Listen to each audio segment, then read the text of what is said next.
reality in media, considering fact versus propaganda and fiction.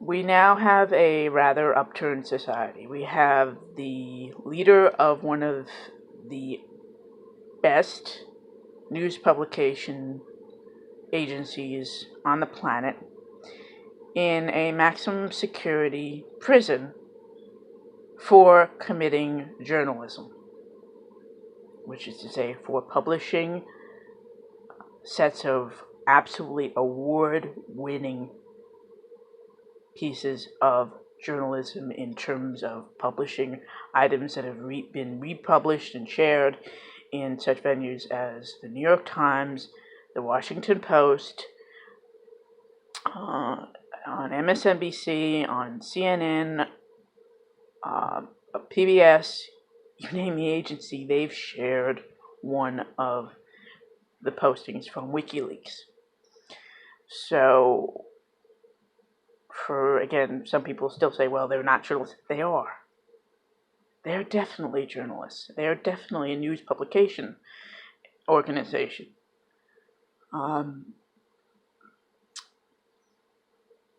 And this was, and again, whatever you want to say in terms of, you might want to say that Assange is of imperfect character, so are we all. The charges were dropped in terms of sexual related charges. And really they started on a farce. And if you want to go any further than that, dig into the judiciary system in Sweden. Okay? If you dare. But even if you want to say, well, he's guilty, he's not charged with that in this extradition matter at all. He's just charged with, in terms of all of these facts, quote-unquote facts, with aiding and or nudging, engaging in journalism. So, and he's never been a U.S. citizen, never worked for the U.S. government, and therefore he is in no way obligated to keep U.S. secrets. You have, by the way, in terms of in the USA, one of our prior presidents, Obama, he officially legalized propaganda in the United States. So if you want to say, well, our news agencies, MSNBC, CBS, they're not allowed, they're not giving us propaganda because they're not allowed to. They are. They are now allowed to.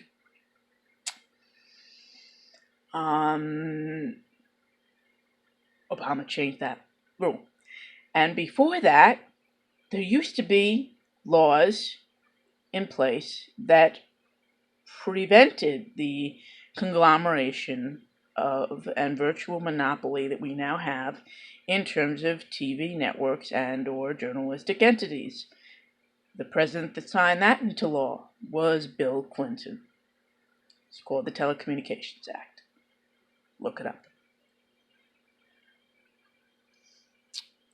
Between Bill Clinton and today, in terms of Bill Clinton's presidency, most of the people on the networks of the USA that have stayed have, to my eyes, and again, I have not watched them consistently, I just see them in clips now, and I used to watch them steadily back when Bill Clinton was president. They've turned into botulinum toxin and plastic/silicone messes. It's not even just the women. It's most of the men, too. And frankly, it's scarily obvious that that's happened. In terms of someone who has basically had no TV whatsoever, and therefore no real way to watch them to any degree of regularity for about 8 years. And before that, even when I did have TV, I was watching my computers. I listened to them occasionally, and even then, I really did turn off the TV. I didn't even really watch them or even listen to them much for about 5 or 10 years previous to that. So really, we're talking about a lag time of about 15 to 20 years. Less, not 20, but definitely 12 to 14. And that's when this got, to my eyes anyway, rather extreme. It's also when a lot of them, in terms of their lies, became a lot more obvious. I'm not saying that many or if any of these people were ever completely straight shooters. I'm not saying if any or many of these people were ever completely trustworthy. But I am saying they sure as heck got bolder and more common in their lies. And that's kind of a big problem. Especially when you basically see a pattern overall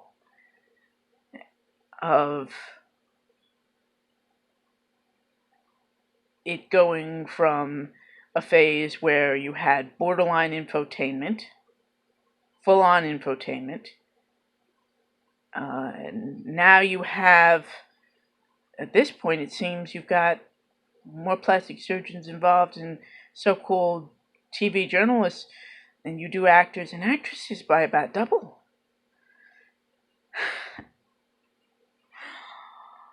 And that's kind of a huge problem.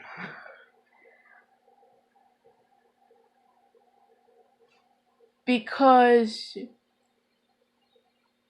and this is a key thing, as their lies have gone up, as their faces have grown more fake, the bank accounts have swelled up sizably in terms of kind of skyrocketing. So they're getting paid onto a scale of entertainers, if not more. They're getting work done, okay, to a scale that's again surpassed most entertainers at this point. They're lying to at least the same degree as entertainers are. So what are they again?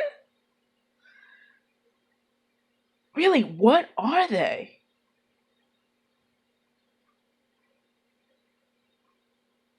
I'm not putting down makeup, okay? I used to wear a lot of it when I was in high school in terms of doing musicals. You need a sizable amount of makeup to show up when you have the stage lights. Same thing I'm darn well sure is true in terms of a television camera. You need makeup. I'm not going to deny myself.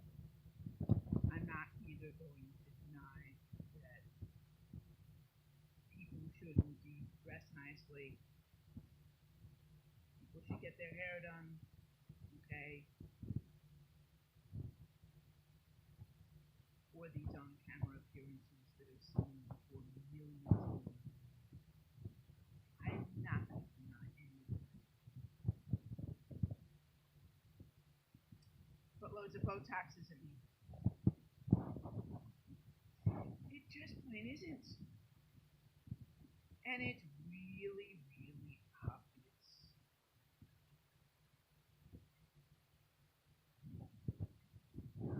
Which is to it is right now rather scary for me to look at these people when I try to watch the 10 second to 2 to 3 minute clips of them that I'm seeing on Twitter. These people are now scary to look at.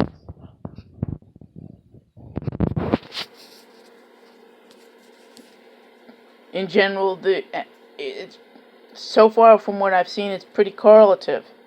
The bigger the liar, the more obvious the plastic surgery.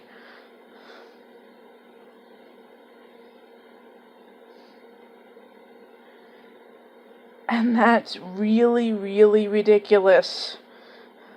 That it should be that easy.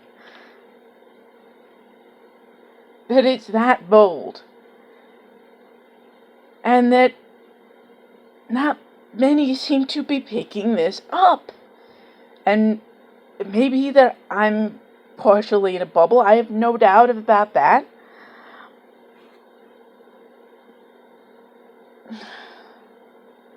Maybe the people don't want to mention it because even I hesitate a little bit.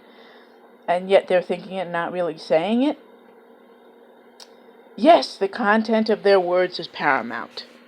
I'm not going to say that I am first going to look at someone and say, "Oh, plastic surgery nightmare. They must be lying." No. I will always be someone who goes to their writing first. But when I see the correlation over and over again, I have to say, why is this happening?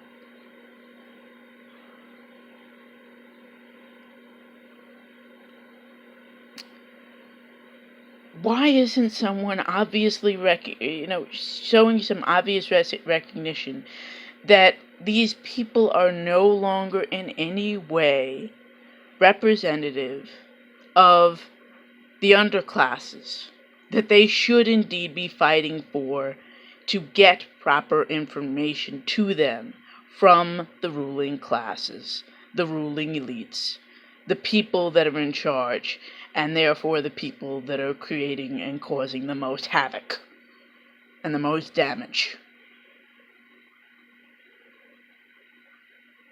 How?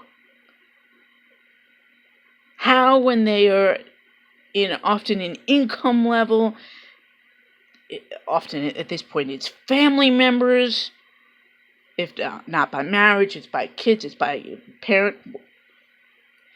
There are very few steps removed at this point from the ruling elite, the elitists, the politicians.